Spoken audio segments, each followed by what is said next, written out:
Sitting on this old farm reminds me of a good old number. What about that old Arkansas traveler? That's awful good, don't you think? If I can remember how it goes. Howdy, folks. My name's Matt Kinman.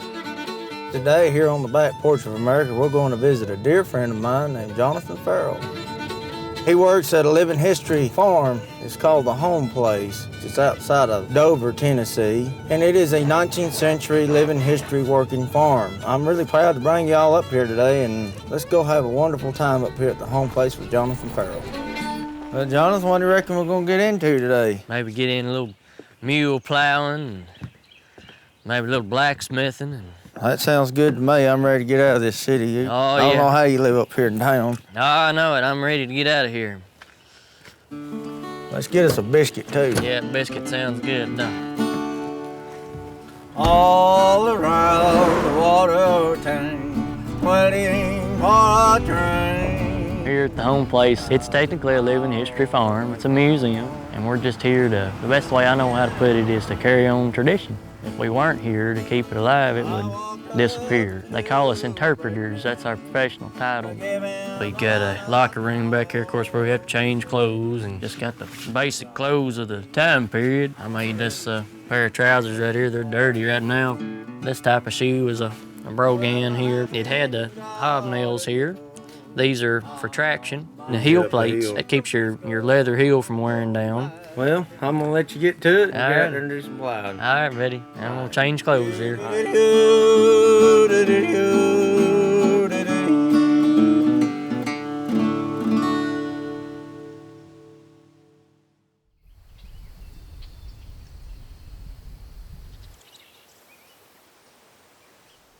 Well, man, we'll go here and get this mule's hooves trimmed up, get him out there and get plowing here later. Make him feel pretty good, get him all trimmed up. Yeah, he likes a good hoof trimming. Here he comes right here. Oh, there.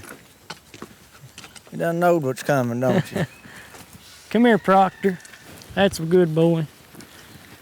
It's a good boy. Swing that over. You know, when you look at them mule feet, they're a little different than a horse's hooves. I ain't trimmed him in a while here, so there we go. I start off here, I take my hoof knife and go in here and get all this mud out of his feet. It's not the most glamorous job on the farm, but it's got to be done. I get that good and cleaned out. I just take my hoof nippers here and start back here at his heel. Like a big old pair of fingernail clippers is all it is. They don't feel it. Sometimes I put shoes on him. Most of the time when we're plowing, I just let him go barefoot. If they get into a grain box, overeat on grain or something, they'll founder and get a fever. It causes that coffin bone inside their feet to rotate forward and put pressure on their sole here. And it makes them lame, makes them where they can't walk. And it takes about a year for that to grow back out. This is like a big old fingernail file here. File them down real good. This is important because you got to get his foot level. It's like getting your fingernails done. Ain't gonna do a state fair job. And that's all we got to do on that one. And he's done with his hoof trimming there. He'll do a lot better plowing than that. Won't you? Yeah. He's my boy. He don't want me to work with any other animals out here except him. If I work them oxen over here, he gets jealous, you know. He wants me to work with him all the time. I tell you what, the old farmers back in those days really treasured these mules, and they took better care of them than they did the kids sometimes, you know. They was just superior to horses in many ways. Now, a lot of people like a horse, you know, and I like horses too, but I love mules. Now, you'll notice when I put this on him, it's gonna have a metal bit that fits comfortably in his mouth. Now, he'll still chew on that bit. It may look like he's uncomfortable, but that's just what he does there. Slip his ears through. And he'll instantly go to chewing on his bit there. All geared up and ready to go. Here we go. Oh, boy. Oh, now. Oh. A lot of people have to get stuck doing things they don't like doing. I like to be here working with my buddy here.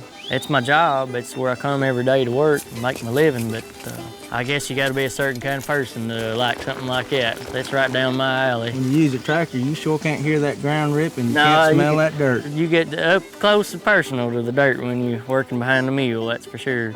It's amazing, the bond that you get with working animals. If it hadn't been for those animals, we couldn't have done what we've done in this world today. And it's sad to think at one time we abandoned them. After all they've done for us, we put them on the back burner. You know, it just breaks your heart. Well, your average person, that's just a meal. We want to go pet it. It's just a pet.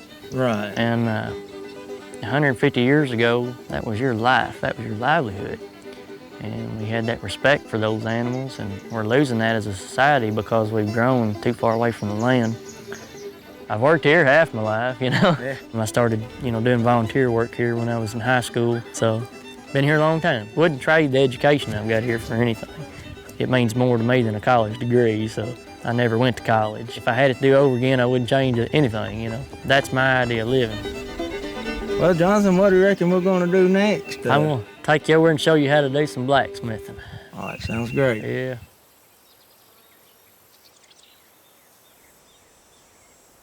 What you gonna make today, Jonathan? Well, we might try to make some chain. Head on inside. It looks dark in here. Well, you get that fire going, it'll light it up. Yeah. I got a handmade brick and a copper hood on it right here, sheet copper. And then the stovepipe just goes right out the roof there. Of course, got the bellows up overhead here. Got the charcoal set up there on the wood shavings, and I always keep my matches up here in my hat when I'm blacksmithing. That's what the old timers did. And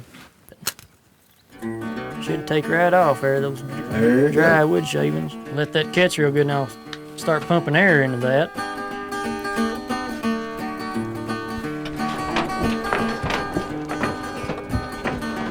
I feel like I was born in the wrong time, and I've always been attached to the simpler way of life. Just live the best way that I know how. It's a peacefulness. It gets to your heart, It's a lot of hard work, but it's so worth it. Unfortunately, working at a museum or a historical site, you're not going to make a lot of money, but No. It's really a treasure, though, to be able to do something like this. You got to know how to take care of yourself. That's right.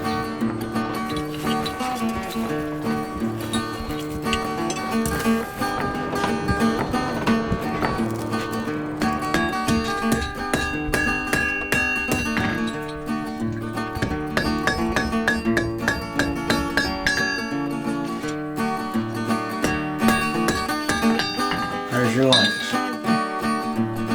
Back in the old days, but there was always a blacksmith somewhere around. They could trade her out for something else they know. Sure. And those are hot biscuits right there now. And a good sized chain.